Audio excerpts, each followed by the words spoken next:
So, over the last couple of weeks, I've been reflecting on the fact that I am into the second half of my life now.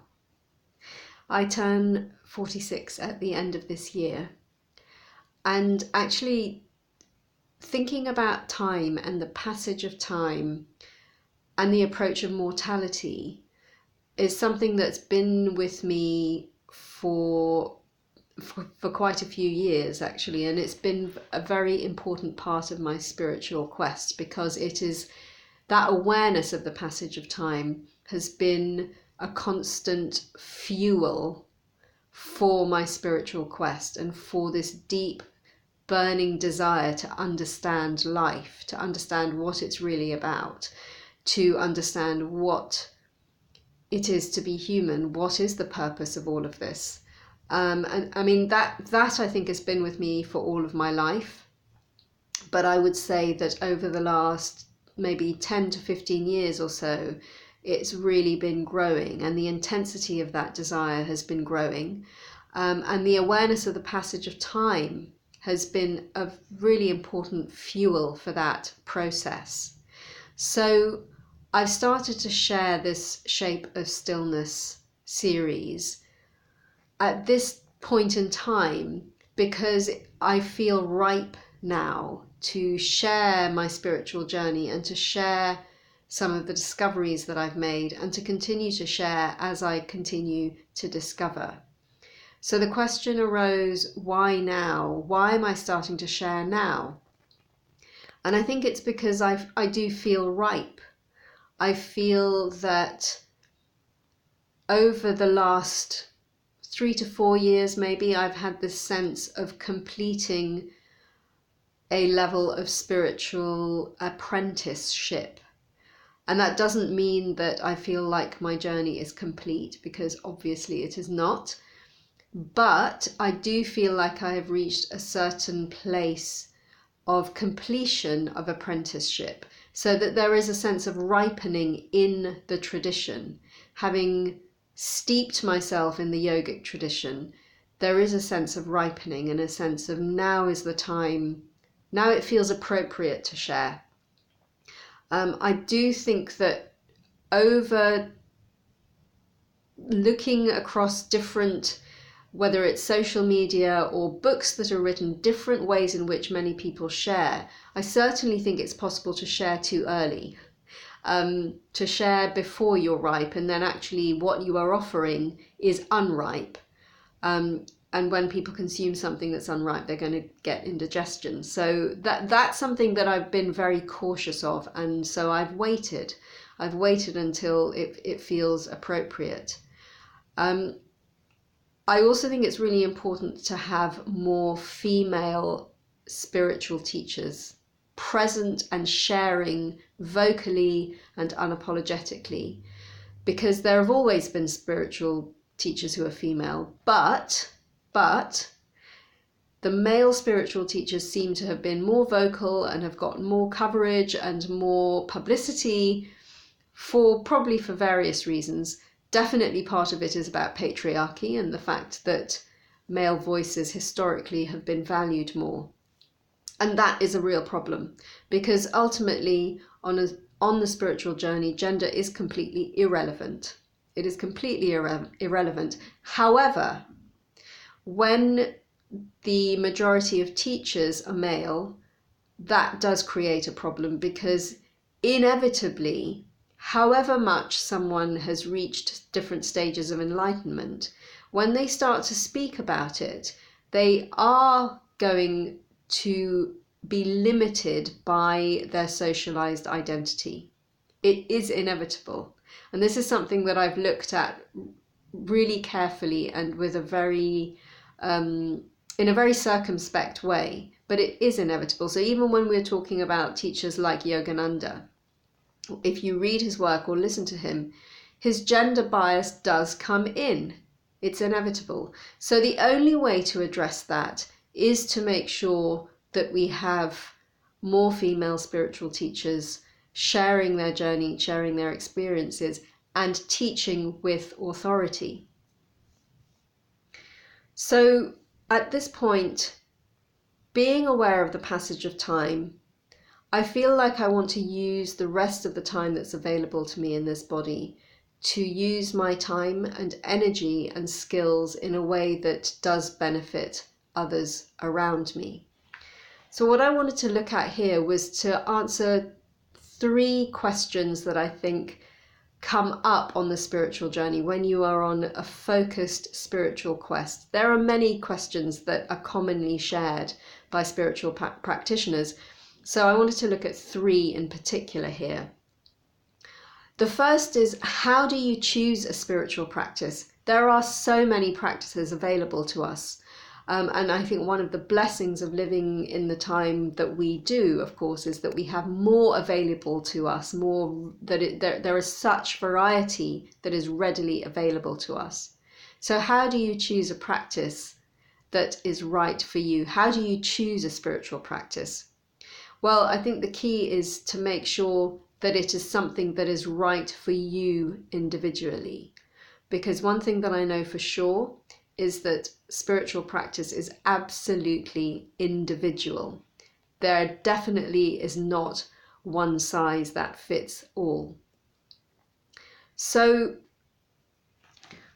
how do you know that it's right for you? Well, I think one of the key things about being in human form, and one of the key things about understanding the human mechanism, is that when it's functioning well, it feels coherent. That's the best word that I can come up with to describe that feeling of rightness. Everything feels coherent, physically, mentally, emotionally, energetically. So when you're looking for a spiritual practice, find one that supports a feeling of coherence in you.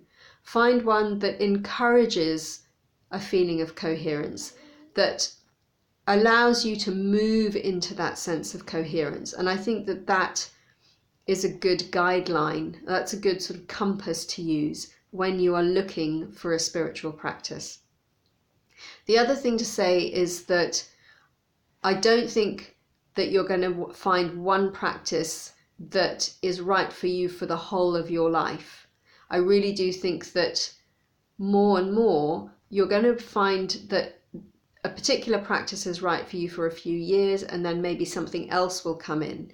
So it's important to be open to that journey. I myself have a whole range of practices that I have found over time that are all useful to me, and I make sure to use all of them. Maybe I think there are going to be some people for whom they find one thing and that's it.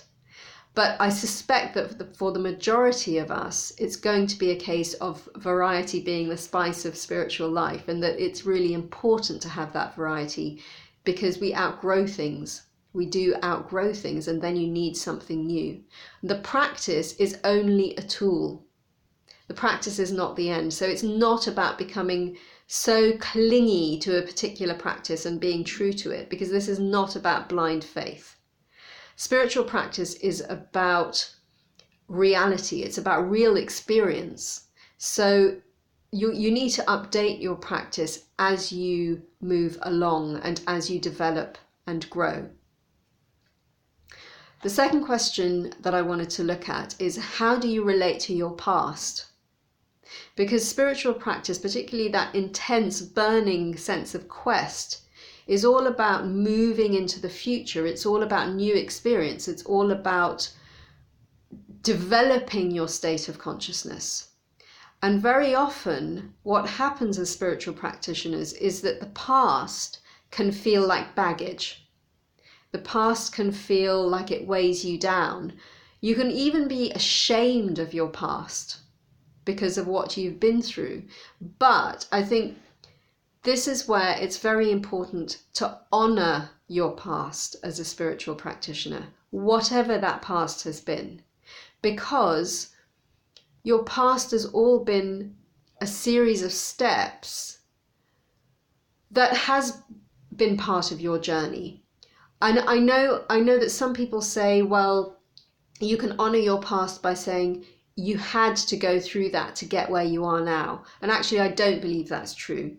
There are many ways that you could have got to the journey, the place that you are in now. There are many, many different ways in which you could have done that. So I think it's a bit cliche, and it's a bit sort of it's a bit of a fallacy to say, oh, you had to go through to what you went through to get to where you are now. I don't believe that's true. But you did choose that journey, or perhaps that journey was foisted on you. But the point is that your past is your past. And so the best way to approach it is to accept it and to honor it. Even the bits that you do feel ashamed of, it's fine, it's there. It's part of what you've experienced. Some of it for sure is going to be uncomfortable, because I think that, in fact, I think that discomfort is a key part of the spiritual journey. If the whole thing feels really comfortable and easy, then you're probably not really digging deep enough. You're not going the whole journey, if you like. You're not really all in. Because when we do take that introspective step, when we really do address existential angst, there's a reason it's called existential angst. It's because it stirs up discomfort in you. It makes you want to know.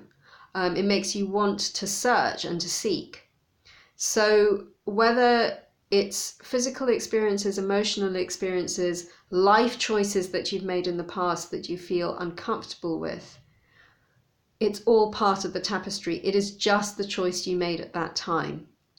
And I think that is really, really important, to accept and weave your past, if you like, into being part of the tapestry that clothes you, that cloaks you, that brings you into your new quest in this moment and in tomorrow's moment, and in all of your future moments.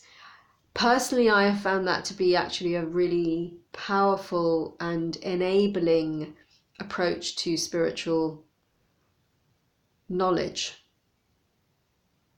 When we accept our past, actually it becomes a multifarious gift, a gift that continues to be new, because I find now that when I look back at different aspects of my past, I can always find a different spiritual gift. It's all fuel. It is all part of, it's all offerings that go into that spiritual fire, if you like. And that is very enabling. That's when the past becomes very rich food, rather than being this heavy baggage that weighs you down. So the final question that I wanted to look at today is, what is it really all about? What is the spiritual journey really all about? And for me, it comes down, if I had to encapsulate it in one word, it is this word coherence. It's this continual movement into coherence. The physical system and the physical body, and for me, the spiritual journey is very much a physical journey. It is absolutely an embodied journey. It is all about understanding the human mechanism. I know that for many, the spiritual journey is about understanding the world around, or exploring phenomena that seem to be or are beyond the human mechanism.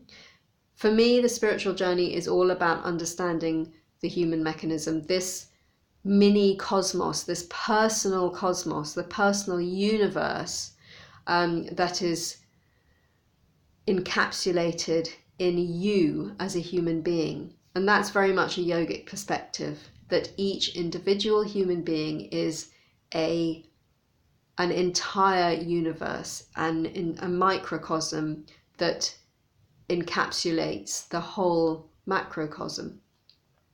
So what is it all really about? It's about coherence. It's about tending into coherence, about moving into greater and greater coherence within this very complex, very dynamic human system that consists of the body, mind, emotions, energy. Now, that is just one set of labeling. Any kind of system of labeling for the human mechanism is inevitably going to be flawed, because the mechanism is so sensitive and so dynamic and so subtle, but we label it for convenience, right? So we have the intelligence and the coherence of the physical body. And as a dancer, I know that when I move in particular ways, using the balance and symmetry of the body, that brings coherence into the physical experience. But it also brings coherence into my mind, into the mental ability for clarity and focus and thought. So any spiritual practice that increases your sense of coherence is a practice that is moving you in the direction of understanding and experiencing what is it, or this question of what is it all about. Okay, that fundamental existential angst, that question that at some point each and every human being is going to experience. What is this all about? What is the meaning of life? However it words itself for you, it's the same question. It's the same seeking to know reality. You're seeking to know truth. So that existential angst is dissolved, and it's not that it's dissolved once and for all, but it's dissolved again and again. It's dissolved in a continuous way and on deeper levels by any practice that increases your sense of coherence. Now, the word coherence you're going to have to take and work with yourself, because I said earlier that spiritual practice is a very individual thing, and it is.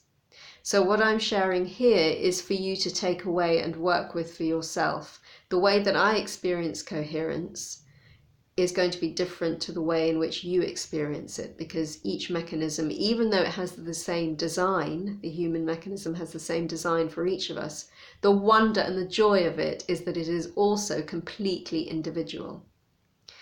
But any spiritual practice that moves you into a state of coherence and increases your state of coherence, both on the mat and in real life, if you like to use a yogic metaphor, is a practice that is going to dissolve that existential angst. And it is something that can only be dissolved. It's not something that can be answered by words. Words are just the way to help you. They are a way to help the mind in particular to understand. Any practice that helps you to come into a state of coherence is one that is going to help to dissolve that existential angst and to ultimately bring you into a state of greater enlightenment, a state of greater awareness. In answer to this question, what is it all about?